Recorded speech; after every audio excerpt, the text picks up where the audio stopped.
Le confort thermique est un enjeu essentiel pour les occupants d'un logement. Une situation de confort thermique est atteinte lorsque l'environnement thermique procure à l'occupant une sensation de bien-être. Le confort thermique est traditionnellement lié à 6 paramètres.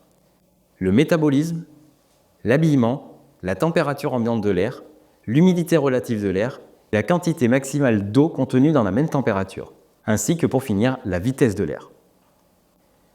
L'impact de la température. De manière simplifiée, on définit une température de confort ressentie, appelée aussi température opérative ou température résultante sèche, par la relation suivante. La température opérative est égale à la température de l'air plus la température opérative divisée par 2. Cette relation simple s'applique pour autant que la vitesse de l'air ne dépasse pas 0,2 m/s. Dans les conditions habituelles, l'homme assure le maintien de sa température corporelle autour de 36,7 degrés. Cette température est en permanence supérieure à la température d'ambiance. Aussi, un équilibre doit-il être trouvé afin d'assurer le bien-être de l'individu.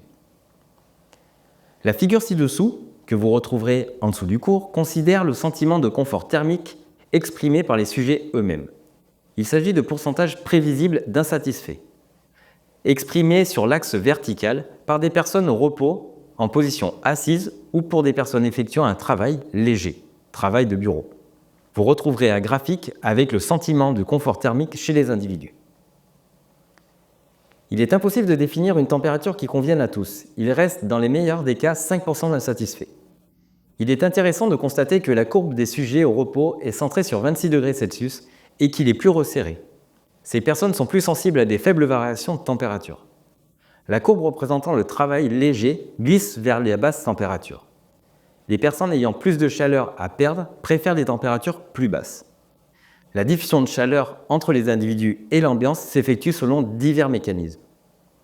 Vous retrouverez un schéma représentant l'échange thermique entre un individu et l'ambiance. Plus de 50% des pertes de chaleur du corps humain se font par convection avec l'air ambiant. Les échanges par rayonnement à la surface de la peau représentent jusqu'à 35% du bilan, alors que les pertes par contact sont négligeables. Elles sont inférieures à 1%. Le corps perd également 6% de sa chaleur à réchauffer la nourriture ingérée. Cette importance de nos échanges par rayonnement explique que nous sommes très sensibles à la température des parois qui nous entourent. L'impact de l'humidité relative dans un bâtiment. L'humidité relative ambiante influence la capacité du corps humain à éliminer une chaleur excédentaire. Par exemple, une température extérieure de 24 degrés et une humidité relative de 82%, après une pluie en période de forte chaleur, entraînent une forte impression de moiteur, due à l'impossibilité par la peau d'évaporer l'eau de transpiration et donc de se rafraîchir. Par contre, une température de 24 degrés conjointe à une humidité relative de 18% permet de refroidir la peau par l'évaporation de l'eau de transpiration. La chaleur paraît très supportable. L'humidité a relativement peu d'impact sur la sensation de confort d'un individu dans un bâtiment.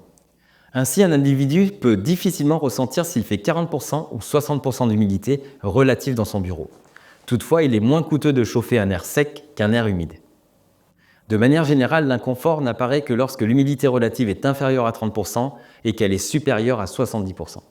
De faibles niveaux d'humidité en deçà de 30% donnent lieu à certains problèmes tels que l'augmentation de l'électricité statique, le gêne et l'irritation accrue à la fumée de tabac, et l'augmentation de la concentration en poussière dans l'air. Les gains énergétiques entraînés par une diminution drastique de l'humidification de l'air doivent être comparés aux pertes entraînées par un absentéisme accru.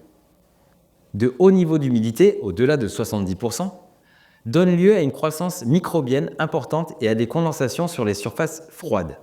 C'est ce qui indique le diagramme ci-dessous, précisant la plage des taux d'humidité ambiante optimale d'un point de vue hygiénique, d'après Schofield and Sterling. La plage de confort, température-humidité. Pour un confort optimal et pour une température de l'air aux environs de 22 degrés, on peut dès lors recommander que l'humidité relative soit gardée entre 40 et 65%.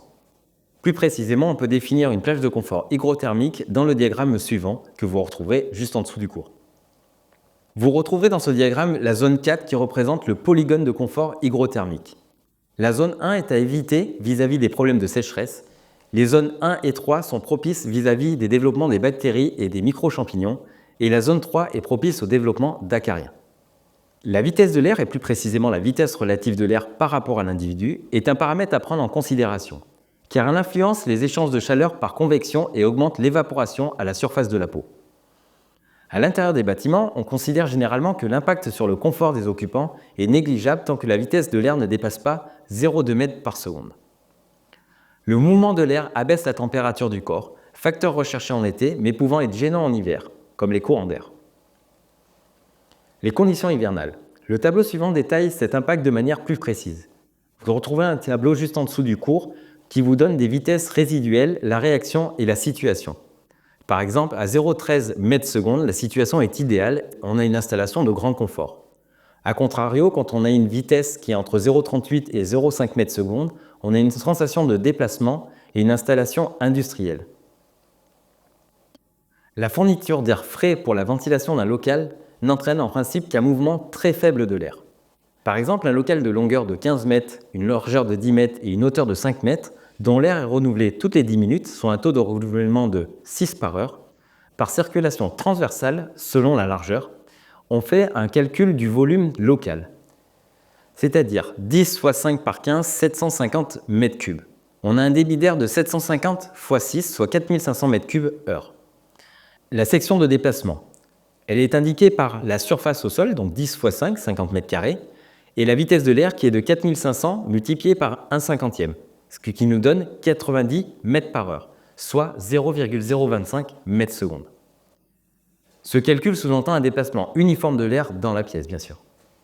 Le confort est donc directement lié à la qualité de la diffusion de l'air dans la pièce, afin d'assurer une vitesse réellement inférieure à 0,25 m/s au droit des occupants. Les conditions estivales. Pour les températures des locaux comprises entre 21 et 24 degrés, un déplacement d'air à la vitesse de 0,5 à 1 m/s donne une sensation rafraîchissante confortable à des personnes assises n'ayant que des faibles activités. Mais lorsqu'on fournit un travail musculaire dans des endroits chauds, des vitesses d'air de 1,25 à 2,5 m/s sont nécessaires pour apporter un soulagement. On produit parfois des vitesses plus élevées lorsque des hommes sont soumis pour des courtes périodes à une chaleur rayonnante intense. Ce mouvement d'air sera obtenu à l'aide de ventilateurs. L'effet rafraîchissant et ressenti peut être exprimé en fonction de la diminution de la température de l'air qui donnera le même effet rafraîchissant en air calme. Voici les valeurs extraites du guide pratique de ventilation Woods, valable pour des conditions moyennes d'humidité et d'habillement. On pourra voir que par exemple pour 3 m/s, on a un rafraîchissement équivalent de 6 degrés. L'importance du mouvement d'air nécessité pour obtenir un effet rafraîchissant peut être évaluée dans une certaine mesure par l'expérience personnelle des vitesses extérieures de l'air. La sensation de fraîcheur produite par un vent léger soufflant par une fenêtre par une journée chaude est familière à chacun. La vitesse généralement désignée par brise légère est de l'ordre de 2,5 m/s.